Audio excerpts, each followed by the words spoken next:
Saudação de paz, meus irmãos, amém? Pode tomar o seu assento. Grato sou pela oportunidade de uma vez mais estar nessa casa, podendo cultuar o nome do Senhor e falar dessa palavra que tem todo o poder.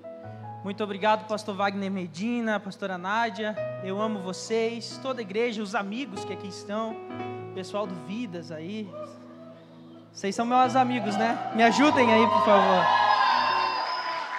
Todos os irmãos, pessoal de Carazinho que veio comigo, enfim, não vou ficar muito tempo nos agradecimentos, nas saudações, porque eu quero ir para a palavra, quero trazer algo muito rápido e simples, mas creio que Deus vai falar no seu coração. Abra sua Bíblia comigo em Lucas 2:41.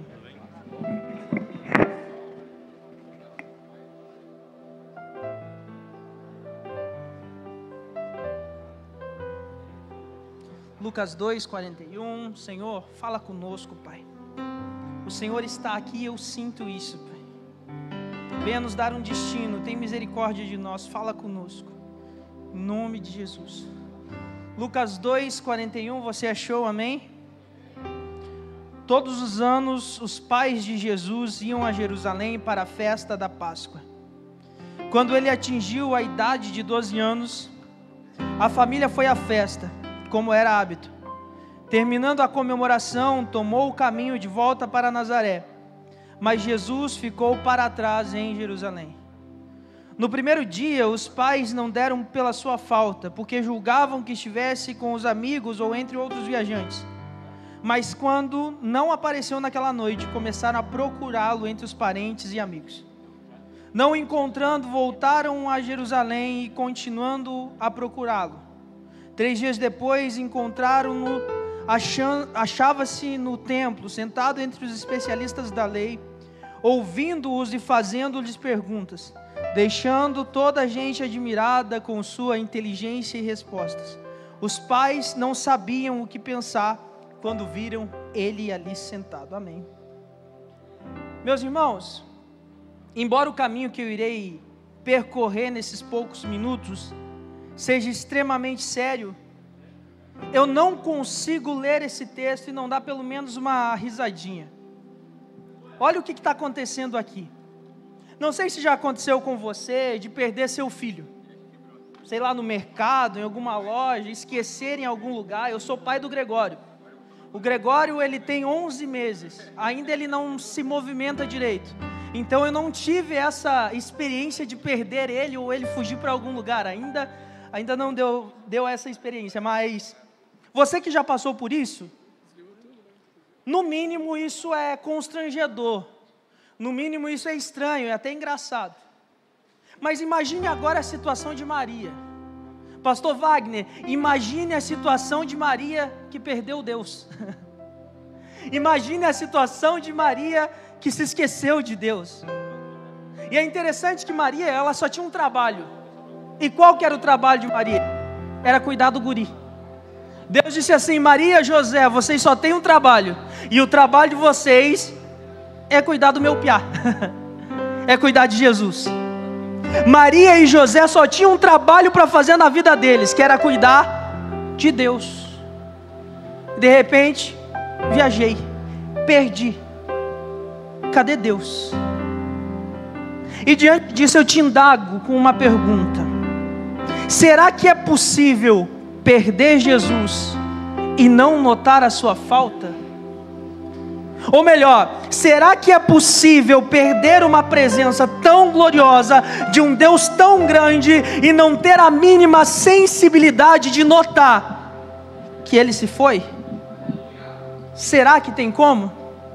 E para construir esse entendimento, eu quero que você volte comigo rapidamente ao princípio. O pastor Raik pregou isso aqui, e lá em Gênesis nós vamos ver que Deus cria tudo em 6 dias, no 7º Ele descansa, e Ele vai formar um homem com 2 funções. O homem tem apenas 2 funções, a primeira delas é estar diante de Deus e se relacionar com Ele. A segunda função é governar sobre tudo que a terra produzia, ok? Quem está comigo, diga amém. Entenda que essa segunda demanda, ela é a consequência da primeira. Porque o homem só podia governar porque ele estava diante de Deus se relacionando. Nós sabemos que o homem ele foi feito à imagem de Deus. E na virada do dia, de maneira ascendente, ele recebia algo que nós conhecemos como semelhança. Ao ponto que o homem está tão parecido com Deus, que Deus diz assim, governe sobre tudo que a terra produz. Porque nós sabemos que quem manda na criação e que tem voz de governo na criação, quem que é? É Deus. Deus manda na criação, mas o homem está tão parecido com Deus agora, que ele manda sobre a terra e a terra obedece. Sabe por quê? Porque ele tinha a imagem do Criador e ele tinha voz de governo. Um exemplo que eu sempre uso. Imagina que tem uma criança aqui correndo, se batendo, fazendo arte. Eu olho para ele e digo assim, viu? Para de correr um pouco. Ele vai olhar para mim e falar, não viaja, tio, eu nem te conheço. Mas se o pai da criança olhar para ela e dizer assim, para, o que acontece? A criança vai parar na hora. Por quê? Porque o pai tem imagem e o pai tem voz de governo. Adão, ele foi criado para estar diante de Deus. Toda virada do dia acontecia algo chamado avodá. E o que é o avodá? É trabalho. Avodá também é culto e também é cultura. Então entenda algo. Todo trabalho que a igreja exerce começa com um culto bem feito. Tem até um tango. Todo trabalho que a igreja exerce para ser bem sucedido começa com um culto sendo feito com excelência. A tradução de avodá é culto, mas também é cultura.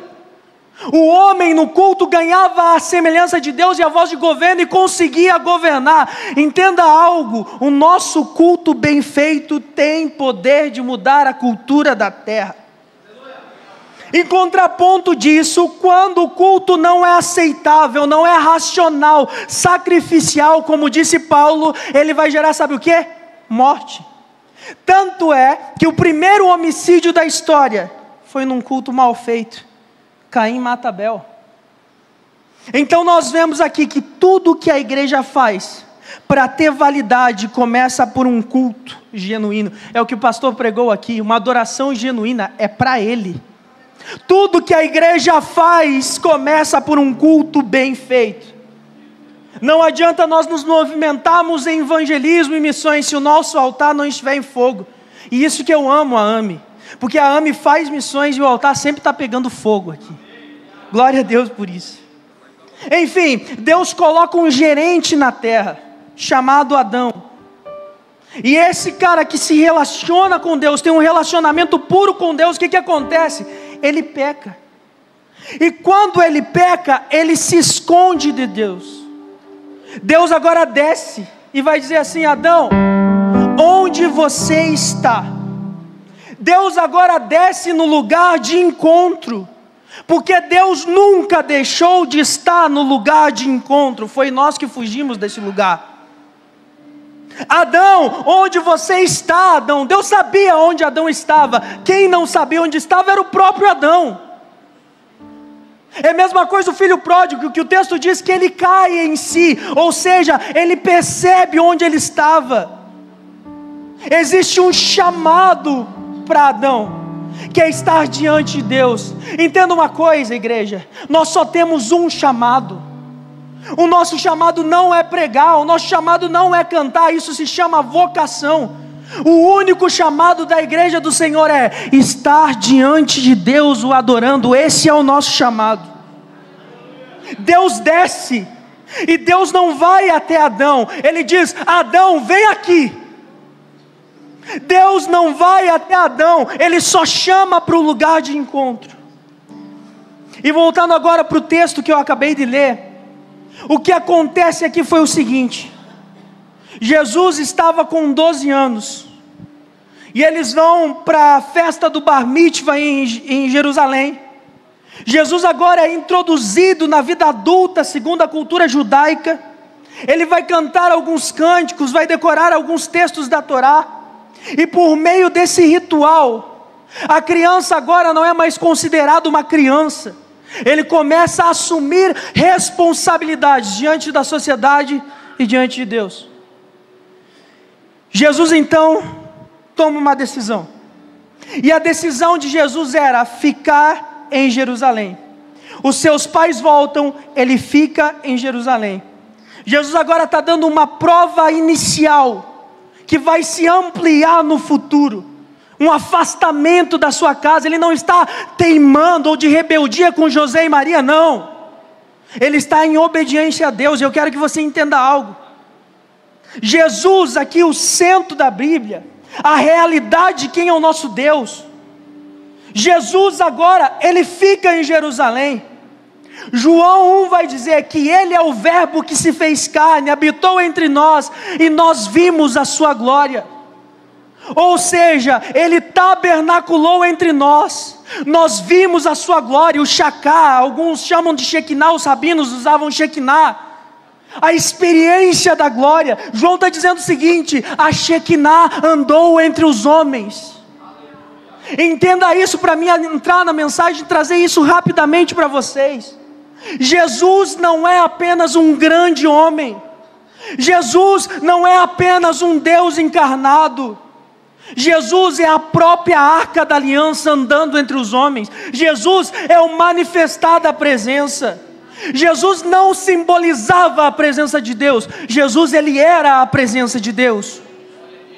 Era como se fosse a jornada da arca de Davi, Jesus caminhando entre os homens.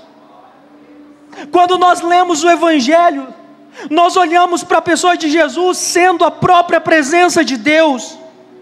E existe uma verdade nesse texto lido, e a verdade é sobre a sensibilidade de uma presença que foi deixada de lado.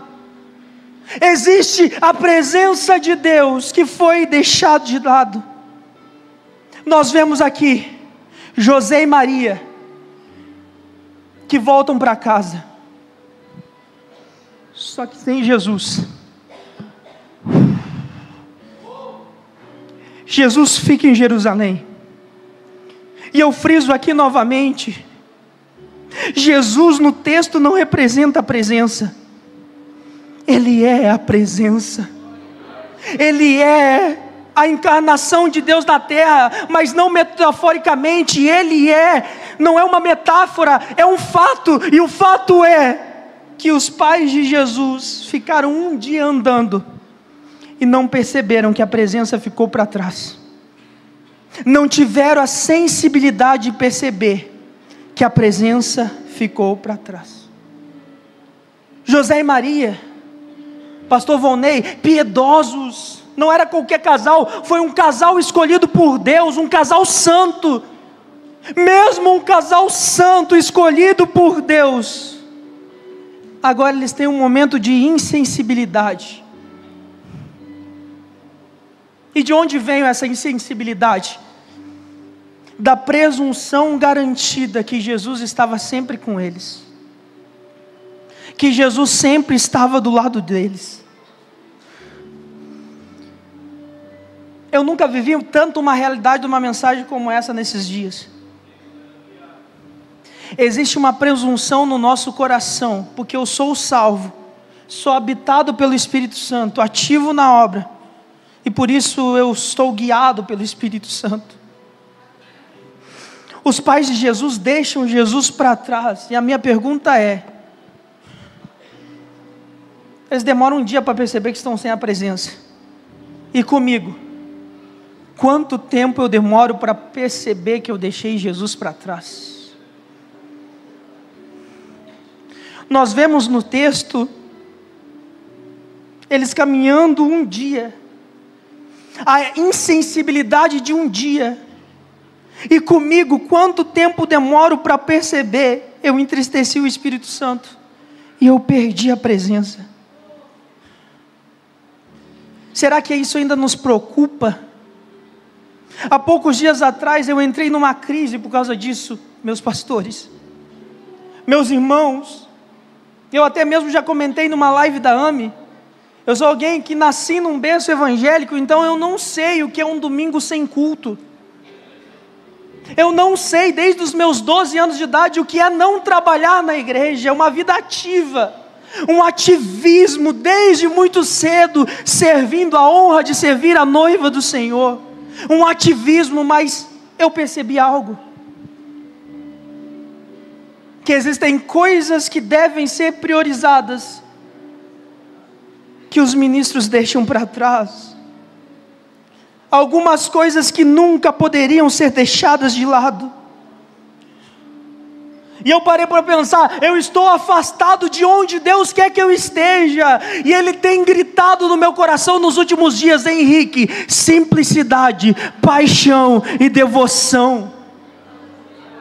Pastora Nádia, o Espírito Santo falou claramente no meu coração: não é hora apenas de colocar estratégias ou talentos na mesa, é simplesmente hora de voltar para o lugar da presença. E a pergunta que ecoa para mim: será que eu percebi que Jesus não está mais comigo? Você já se questionou isso? Parece um pouco subjetivo, mas se você olhasse hoje para você, será que Ele está aí ainda? Juízes 16, Sansão, ele vai dizer o seguinte: ele não tinha percebido que a unção tinha se afastado, então ele vai falar assim: eu vou derrotar eles como sempre derrotei. Ele foi entrando numa vida de concessão, abrindo espaço para pequenos pecados, e isso foi tirando a unção do Espírito Santo. Existe um inaceitável que muitas vezes a gente aceita. O problema não é um Sansão que perde a presença, o maior problema é um Sansão que não percebe que perdeu a unção. E essa é uma das maiores tragédias na vida dos homens de Deus, na história da igreja. Não é apenas perder a presença, é não perceber que perderam a presença e continuaram fazendo as mesmas coisas sem a presença. Infelizmente, meus irmãos, Maria, José, eles continuam caminhando. O texto é claro em dizer: eles caminham sem a presença. Infelizmente, eu consigo fazer tudo o que eu faço com a presença sem ela. Nós conseguimos fazer tudo sem ela. Existe uma palavra que ecoa no meu coração, eu não sei se é para você ou só para mim, mas a insensibilidade. Os pais de Jesus não acham Jesus e eles passam a procurar. Eles procuram Jesus, eles procuram Jesus, eles procuram Jesus. Eles procuram Jesus. Se nós trazemos para nós, eles estão orando para a presença voltar, para o Espírito voltar, para a presença vir de volta. Eles estão clamando, procurando. Só que eu tenho uma notícia para você: o Espírito Santo não quer voltar. O Espírito Santo não quer voltar. Os pais de Jesus, preste atenção, eles não acham Jesus quando procuram. Eles não acham Jesus. No verso 45, como eles não acharam, eles voltam em Jerusalém, e depois de 3 dias eles acham. Eles estão dizendo: Espírito volta, glória volta, unção, presença volta. E o Espírito está dizendo: não, eu não volto. Sabe qual que é o segredo? Se você clamar para agora voltar, ela não volta. Na verdade, a presença não volta para a nossa vida, é a nossa vida que tem que voltar para a presença. Sabe qual que é o chamado do Espírito Santo para esses dias? Não é clamar para a presença voltar, é para voltar no lugar onde a gente deixou ela a última vez.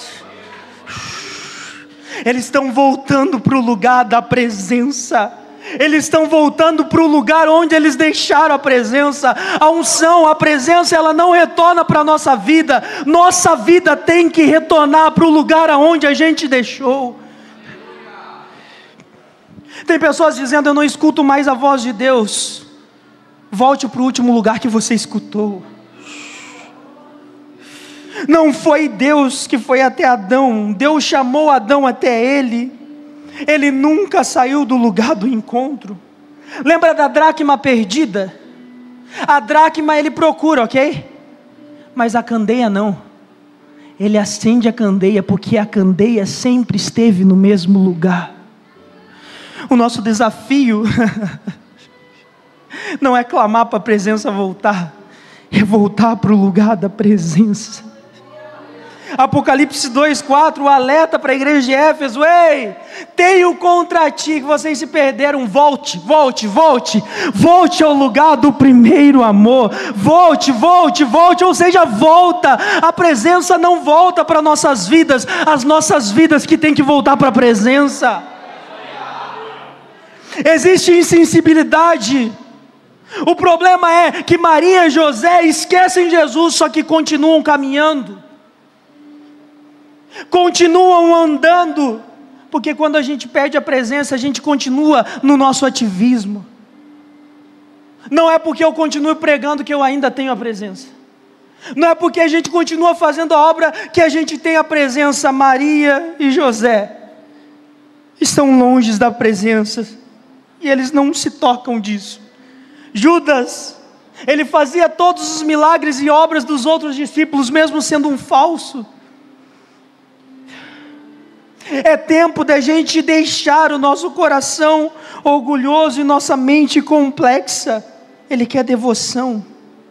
Entenda uma coisa: simplicidade de um coração puro acessa um ambiente complexo da presença.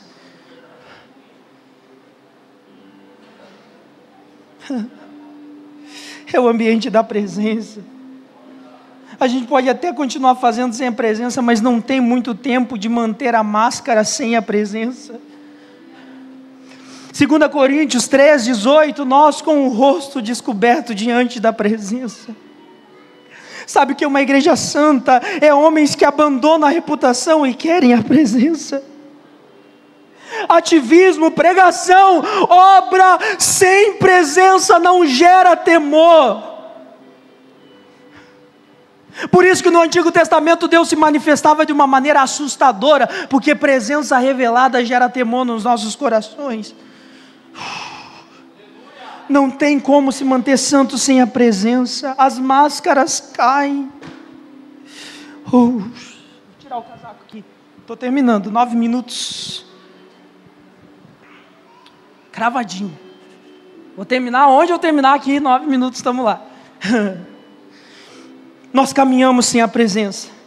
Nós estamos caindo numa armadilha e colocando Jesus nos lugares errados. Jesus não quer, o diabo não quer tirar Jesus das nossas vidas, ele quer colocar Jesus nos lugares errados.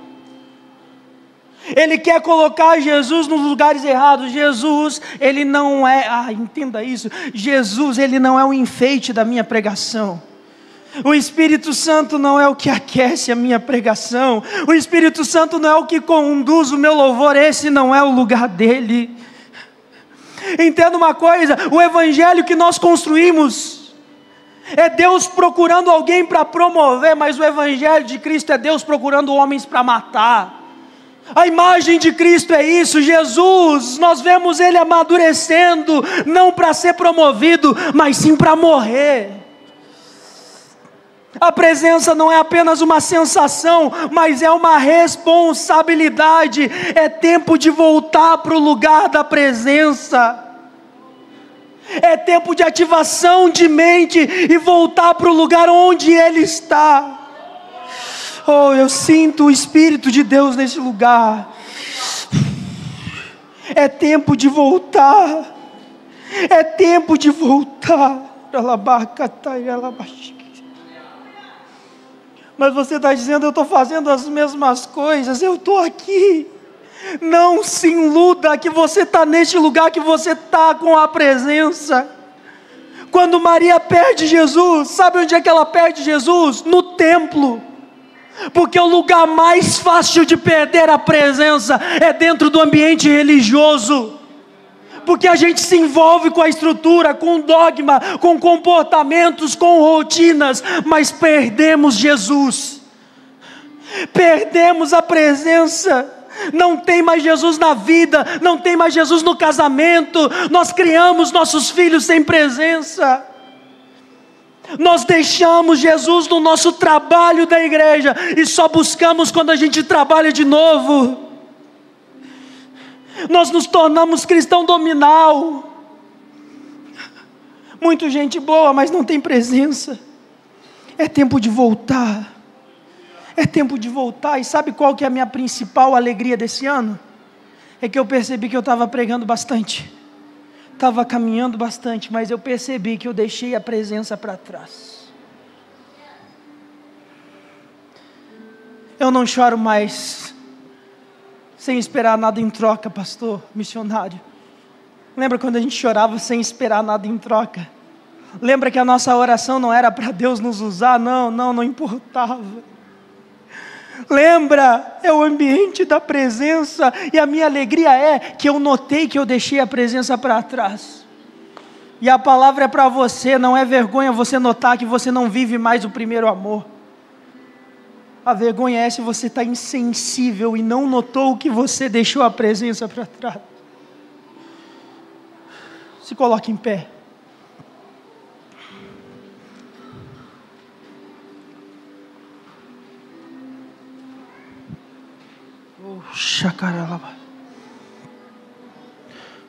É tempo de voltar para a presença dos primeiros dias.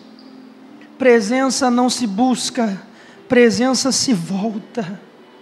E eu não estou falando de ambiente físico, não, eu estou falando de identidade. O Espírito Santo me conduziu, Henrique, volta a ser o Henrique que você era quando tinha a presença. Igreja, volta aqueles primeiros dias, quando vocês tinham a presença. Nós não podemos cair na armadilha, que nós estamos caminhando e a gente tem a presença, nós conseguimos caminhar sem presença, nós conseguimos cantar sem presença, nós conseguimos agir como crentes sem presença. Maria e José não paravam de caminhar, e deixaram a presença para trás. Senhor, nós queremos nos encontrar com esse lugar novamente. Eu não estou falando de performance, Espírito Santo, eu não estou falando de talento, eu não estou falando de sermão, não, eu estou falando de ambiente, de simplicidade da presença. Como o pastor ministrou aqui, Espírito Santo, meu amigo Espírito Santo, nós queremos construir altares onde ninguém está vendo, Pai. Espírito Santo de Deus, faça nós chorar novamente pela simplicidade da presença. Me perdoa, Deus, se eu ministrei sem a presença. Me perdoa, Deus, se eu lidei na igreja, trabalhei na igreja sem a presença. Me perdoa, Deus, se eu fiz missões, mas às vezes eu abandonei a presença. Faz a gente voltar para esse lugar.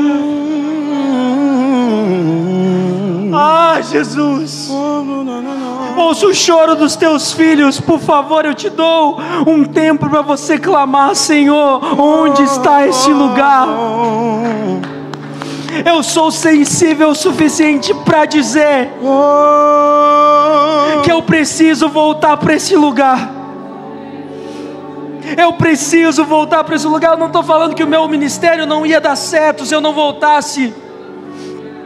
Maria continua caminhando mesmo sem Jesus, mas Jesus, eu não quero sair daqui sem tua presença.